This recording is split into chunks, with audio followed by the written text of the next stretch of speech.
Olá, meus irmãos, estamos aqui com mais um vídeo da nossa série de mensagens Teologia Sistemática. O tema que a gente vai abordar hoje da teontologia é o que é a Trindade Bíblica.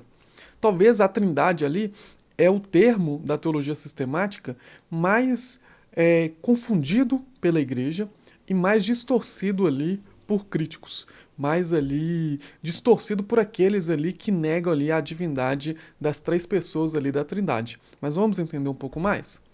A palavra Trindade, primeiramente, a gente tem que entender que ela não se encontra na Bíblia, embora a ideia representada por ela seja ensinada em muitas passagens. Essa palavra significa triunidade ou três em unidade. Então a primeira coisa que a gente tem que entender é que essa palavra Trindade, você não vai encontrá-la na Bíblia, mas ela foi ali traga pela teologia, principalmente ali pela teologia sistemática, para a gente entender que Deus ali são ali uma única unidade, mas três pessoas ali nessa unidade, ou três ser ali nessa unidade. Então, Trindade você não vai encontrar na Bíblia, mas é algo que a teologia nos ensina a entender ali a divindade de Deus ali. É usada para resumir o ensino da Bíblia de que Deus é três pessoas, porém um único Deus. Ou seja, não existe três deuses, mas existe um único Deus subdividido ali em três pessoas. Então a gente tem que entender que Deus é três pessoas e que cada pessoa é plenamente Deus, mas há também um só Deus. Talvez ali, olhando ali mentalmente, olhando ali humanamente falando, não tem como eu ser três pessoas em uma só. Ou eu sou três pessoas, eu sou uma. Mas Deus está muito acima daquilo que a gente entende como criação. Deus está muito acima daquilo que a gente entende, daquilo que a nossa mente consegue entender. A nossa mente limitada do jeito que é, não vai conseguir entender que Deus é três pessoas, mas cada pessoa é plenamente Deus e há somente um Deus. Ou seja, é um Deus, é uma unidade em três pessoas ali subdivididas com funções diferentes. A nossa mentalidade humana buga quando a gente tenta entender isso. Mas, olhando espiritualmente, a gente tem que entender isso espiritualmente. Que é um só Deus, mais três pessoas, e cada pessoa é plenamente Deus. Então a gente tem que entender que o Pai é Deus, de acordo com João 6,27, Deus o Pai o selou. A gente também tem que entender que o Filho é Deus, como fala João 1,1. O Verbo era Deus, ou seja, aquilo que foi ali desde o princípio do mundo, né, a palavra encarnada, que era Jesus Cristo, era Deus. Hebreus 1,8 também fala, mas acerca do Filho diz, o teu trono, ó Deus, é para todo sempre. Também a gente tem que entender que o Espírito Santo é Deus. Atos 5, 3, 4 vai dizer assim, ó, mentir ao Espírito Santo é mentir a Deus. 1 Coríntios 3,16 vai dizer assim, ó, vós sois santuário de Deus, onde o Espírito habita. Então a gente tem que entender que o Pai é Deus, o Filho é Deus e o Espírito é Deus. São três pessoas, as três são um único Deus, formam uma única unidade, que é Deus, mas são três pessoas ali diferentes. Pai, Filho e Espírito Santo são pessoas distintas que se interrelacionam numa única essência. Essa doutrina não pode ser entendida pela lógica humana, mas é claramente ensinada na Bíblia que afirma que a divindade do Pai, do Filho e do Espírito Santo. Então vamos lá ver o que fala em Efésios 1:3. Bendito seja o Deus e Pai do nosso Senhor Jesus Cristo, que nos abençoou com todas as bênçãos espirituais nas religiões celestiais em Cristo. Ou seja, bendito seja o Deus e Pai. Então, o Pai é Deus. 1 João 5, né, vai falar, 5:20, vai falar ali que o Filho também é Deus. Sabemos também que o Filho de Deus veio e nos deu entendimento, para que conheçamos aquele que é o verdadeiro. E nós estamos naquele que é o verdadeiro, em seu Filho, Jesus Cristo. Este é o verdadeiro Deus e a vida eterna. E também em Atos 5 vai dizer ali que o Espírito Santo também é Deus. Então, Pedro perguntou, Ananias, como Satanás encheu seu coração para mentir ao Espírito Santo e guardar para você uma parte do dinheiro que recebeu pela propriedade? Ela não pertencia a você antes de ser vendida? E depois de ser vendida, o dinheiro não estava em seu poder? O que o levou a pensar em fazer tal coisa? Você não mentiu aos homens, mas a Deus. Então ali Pedro está falando ali que ao mentir por Espírito Santo, ele estava mentindo ali para o próprio Deus. Então, isso tem na Bíblia em todo momento, falando que o Pai é Deus, o Filho é Deus e o Espírito Santo também é Deus. A Trindade provavelmente é uma das coisas encobertas que pertencem ao Senhor. Olha o que Deuteronômio 29 vai dizer. As coisas encobertas pertencem ao Senhor, o nosso Deus, mas as reveladas pertence a nós e aos nossos filhos para sempre, para que sigamos todas as palavras desta lei. Então vai ter coisas ali que são encobertas, que são ocultas, que é só Deus ali que sabe, que só Deus ali tem esse entendimento. Talvez quando a gente chegar lá na glória eterna, a gente terá esse entendimento, mas até lá a gente tem que contentar que a nossa mente é muito limitada para entender certas coisas. A doutrina da Trindade não deve ser entendida como triteísmo, ou seja, a crença em três deuses distintos, pois ainda que Deus seja tripessoal, a Bíblia afirma claramente que ele é um só em essência ou substância. Olha o que fala lá em Tiago 2,19. Você crê que existe um só Deus? Muito bem. Até mesmo os demônios creem e estremecem. Ou seja, o próprio Tiago fala que os próprios demônios creem que existe só um Deus. E por que a gente pensaria diferente? O próprio Satanás crê que existe só um Deus. Ele não crê que são três deuses distintos. Ele crê que é um único Deus. E da mesma forma, nós devemos ter essa confiança, essa crença. Não devemos pensar que as pessoas da Trindade sejam manifestações diferentes de uma só pessoa divina. Eles não são manifestações diferentes, como algumas heresias vão falar. Que uma hora ele se manifesta como Pai, uma hora ele se manifesta como Filho, e uma outra hora ele se manifesta como Espírito. Não.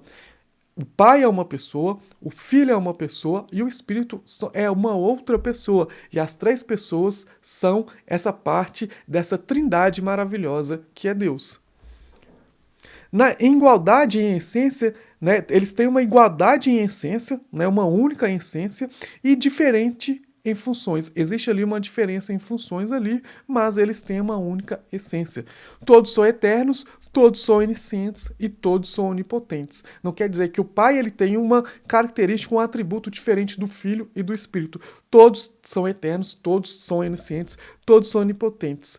Todos têm os mesmos atributos, então todos têm a mesma essência, somente funções ali diferentes. Mas suas funções ali são distintas. Por exemplo, o Pai vai planejar, vai governar e vai enviar, o Filho vai executar, salvar e revelar, e já o Espírito Santo vai aplicar ali o ato de convencer, de santificar, né? Então, a gente tem que entender que cada funções ali são distintas, por mais que é um em essência. Efésios 1:3 a 14 mostra o papel do Pai, do Filho e do Espírito Santo na salvação. Olha o que Efésios 3:14 vai dizer. Isto é o mistério que me foi dado a conhecer por revelação. Aliás, é 1:3:14. Estava lendo aqui errado. 1:3:14. Bendito seja o Deus e Pai do nosso Senhor Jesus Cristo, que nos abençoou com todas as bênçãos espirituais nas religiões celestiais em Cristo. Porque Deus nos escolheu nele antes da criação do mundo, para sermos santos e sem culpa diante dele. Em amor nos predestinou para sermos adotados como filhos por meio de Jesus Cristo, conforme o bom propósito da sua vontade, para o louvor da sua gloriosa graça, o qual nos deu graciosamente por meio do amado. Nele temos a redenção por meio do seu sangue, o perdão das transgressões de acordo com as suas riquezas da sua graça, a qual ele derramou sobre nós com toda a sabedoria e com todo o entendimento. Ele nos fez conhecer o mistério da sua vontade, de acordo com o bom propósito que estabeleceu em Cristo, isso é, de fazer convergir em Cristo todas as coisas no céu e na terra, na administração da plenitude dos tempos. Neles fomos também feitos herdeiros, tendo sido predestinados conforme o plano daquele que faz todas as coisas segundo o propósito da sua vontade, a fim de que nós, os que primeiros esperamos em Cristo, sejamos para o louvor da sua glória. Quando vocês ouviram a palavra da verdade, o evangelho da salvação e creram nele, foram selados em Cristo com o Espírito Santo da promessa, que é a garantia da nossa herança até a redenção daqueles que pertencem a Deus para o louvor da sua glória. Então aqui a gente vê três papéis diferentes, ali falando sobre ali que Deus nos abençoou com todas as bênçãos, todas as bênçãos espirituais nas regiões celestiais, porque Ele nos escolheu antes da criação do mundo para sermos santos e sem culpa diante dele, ou seja, Deus planejando e governando tudo, enviando o seu Filho, né, nos predestinou para sermos adotados como filhos por meio de Jesus Cristo, ou seja, enviando o seu Filho, e ali no capítulo 7 fala Léo, que em Cristo temos a redenção por meio do seu sangue, o perdão das transgressões, ou seja, o perdão dos nossos pecados de acordo com as riquezas da sua graça. Ou seja, o Filho vai executar o plano de Deus Ele vai nos revelar a nós e ele vai nos salvar. E lá no final do texto que a gente leu, lá no verso 13, vai falar assim: ó, quando vocês ouviram a palavra da verdade, o evangelho da salvação, e creram nele, foram selados em Cristo com o Espírito Santo da promessa. E ali mostra ali que é a garantia da nossa herança até a redenção. Mostra ali o papel do Espírito Santo, que é convencer e nos santificar. Então, Efésios 1, 3 ao 14 mostra claramente o papel do Pai, do Filho e do Espírito Santo na salvação. Mostra claramente essa diferença ali de papéis ali na salvação. Alguns textos que fortalecem a doutrina da Trindade. Por exemplo, Gênesis, ali no capítulo 1, verso 26, vai dizer assim: então Deus disse, façamos os seres humanos a nossa imagem, conforme a nossa semelhança. Quando fala façamos, dá a entender que é mais de uma pessoa. Ou seja, não era somente o Pai que estava ali criando, mas o Espírito Santo e o Filho também estavam ali junto na criação. Quando Mateus fala ali em 28:19, portanto, vão e façam discípulos de todas as nações, batizando-os em nome do Pai, do Filho e do Espírito Santo. Também são 3 pessoas. Lá em Mateus 3, versos 16 ao 17. Assim que Jesus foi batizado, saiu da água. Naquele momento os céus se abriram, e ele viu o Espírito de Deus descendo como pomba e pousando sobre ele. Então uma voz dos céus diz: esse é meu filho amado, em quem tenho prazer. Aqui também vemos as 3 pessoas. O Espírito de Deus ali como pomba, Deus falando e Jesus sendo batizado. Em Judas, verso 20 e 21, também vai dizer ali sobre a Trindade. Quanto a vocês, amados, edifiquem-se na santíssima fé que vocês têm, orando no Espírito Santo, mantenham-se no amor de Deus enquanto aguardam a misericórdia do nosso Senhor Jesus Cristo para a vida eterna. Aqui também Judas cita ali, ó: mantenham-se na fé, orando no Espírito Santo, mantenham-se no amor de Deus, enquanto aguarda ali o nosso Senhor Jesus Cristo. Então, isso é só alguns textos ali que eu trouxe para vocês. Existem diversos textos na Bíblia que vai demonstrar ali que existe o Pai e o Filho e o Espírito Santo, e todos fazem parte ali da Trindade. Mas aí talvez você pergunta: Sérgio, mas ainda não consegui entender a Trindade. Existem comparações ali como a água, como o ovo e como diversas outras comparações, mas todas as comparações que fizemos ali a respeito da Trindade é muito pouco daquilo que realmente é. O que a gente tem que entender é que existe sim um único Deus. Ele é subdividido em 3 pessoas. Cada pessoa ali é um único em essência, mas cada pessoa ali tem ali funções diferentes. E devemos entender mediante a fé em Cristo Jesus. Devemos entender a Trindade com o coração. Se a gente for tentar entender do lado racional, nunca iremos entender.